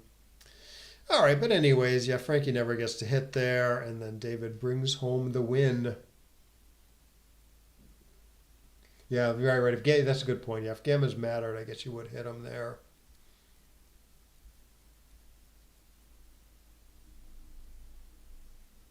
Right. That's a tough match. I'm most interested in the 6-2, the double in the 6-2 game. I wonder if David actually found like the sweet spot there. Oh,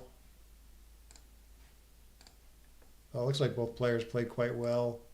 4-6, 4-6.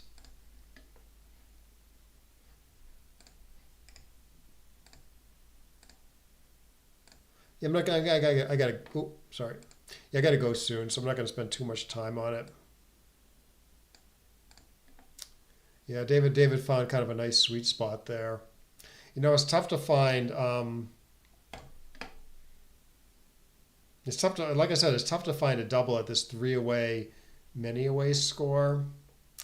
But if you're like, I guess you can find it if you're like pretty confident it's a pass, even at the score, and it's arguably not too good. Like here, it's sort of borderline too good. Technically, this might be too good. But like honestly, I wouldn't have put that much thought into it. I just would have been like, it's very gammonish for me. I could also lose a gammon. So it seems like kind of a weird score to double at 3 away, 7 away. So yeah, I probably wouldn't have thought too much about this. But I guess if it's a little, I guess maybe if it's a little weaker, maybe it becomes more of like a mandatory double. Like I said, like here it's fine not to cube because it's close to too good. But black's like a little weaker, say. I don't know, this. No, this. Yeah, see, it's like it would be, according to the plus eval anyways. I don't know how much you want to trust the computer here, but like this is like an error not to cube this. Like I don't really know how you find this stuff consistently though. Just because it's so tricky.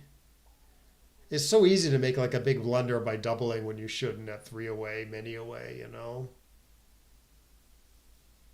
So I don't know. So, but David looked like he found like a pretty decent time to cube there. Let's see, what else were we wondering about? Oh, the 4-3 play.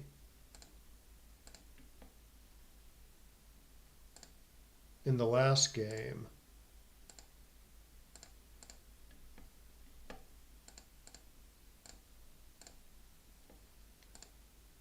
Yeah, this guy.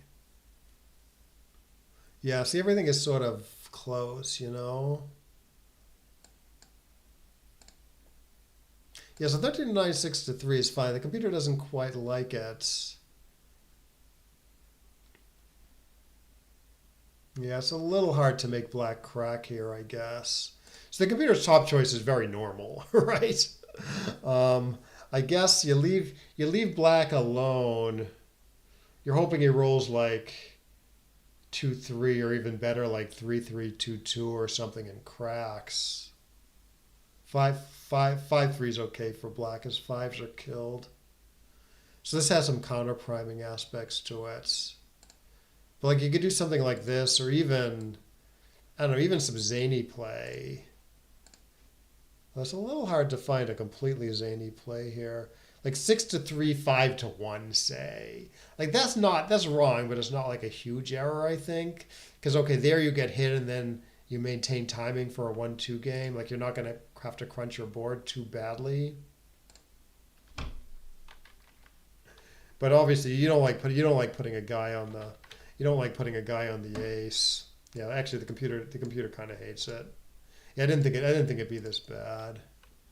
I guess all the other plans are just sort of more reasonable. Yeah, Frankie's play is fine. Yeah, more reasonable looking stuff. Oh, there's one. 9 to 2. Oh no, 9 to 2. Yeah, I wouldn't do this.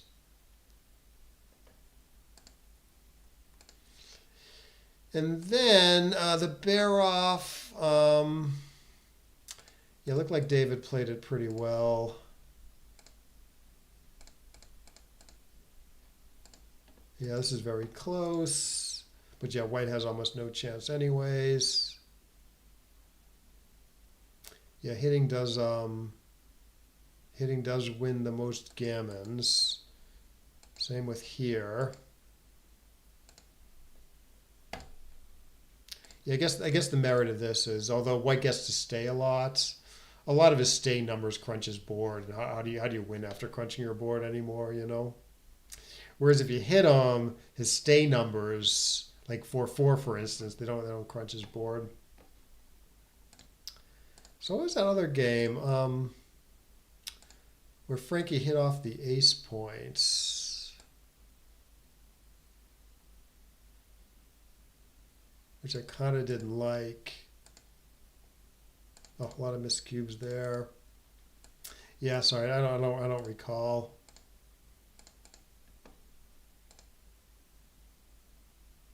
Oh, it wants to pop out here. Yeah, sorry. I know this is very scattered, but I have to go, so I just want to take a look at some key decisions, you know.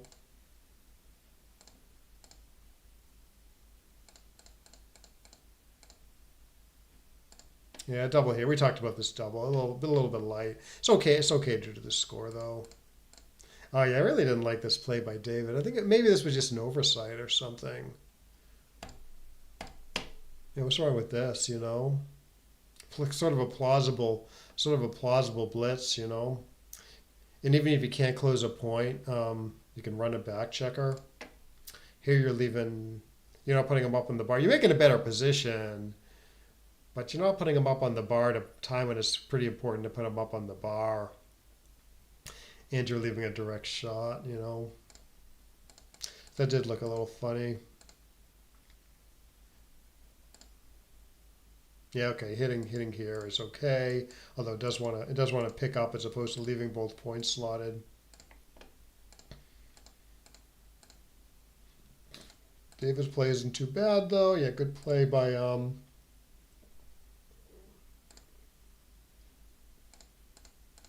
yeah, good play with the 5-5 here. Although actually, it's close. Oh, 6 to 1. I sort of saw this. Like I didn't like this. I didn't like this play. Okay, so let's go back to the original position. You can bring this guy all the way around, 22 to 2, and keep both outfield points, which have some value because they block black a little bit. But I don't like that plan though because Black doesn't have too much trouble playing. And now white has these two problems out here. Now only 6-1 is a blot number, I think, for white, because 6-2 can be played from the 12 point. So it's not too bad. But you might just roll like a series of ones, like 5-1, 4-1, even like 3-2. You can't do anything with these outfield checkers. You just kind of crunch your board worse and worse because you have like these two problems. So I kind of like Frankie's play, where you only have one problem out there, no blot numbers, and you have some flexibility from here and some flexibility from here. So it's like you're going to crunch your board a lot less. I actually did see this, keeping both outfield points but busting the board right away, saving a 6 here. You do get to play 6-2. You do get to clear the 12 point with a 6-2 next turn, or 5-2. 5-2 is also a swing number. So that stuff doesn't clear the point here. So I think that's what the computer's seeing. When it's like pretty important to clear the 12 points safely, you know. Anyways, so I am going to sign off. But yeah, hope you got something out of this. This was fun. And I will see you next time.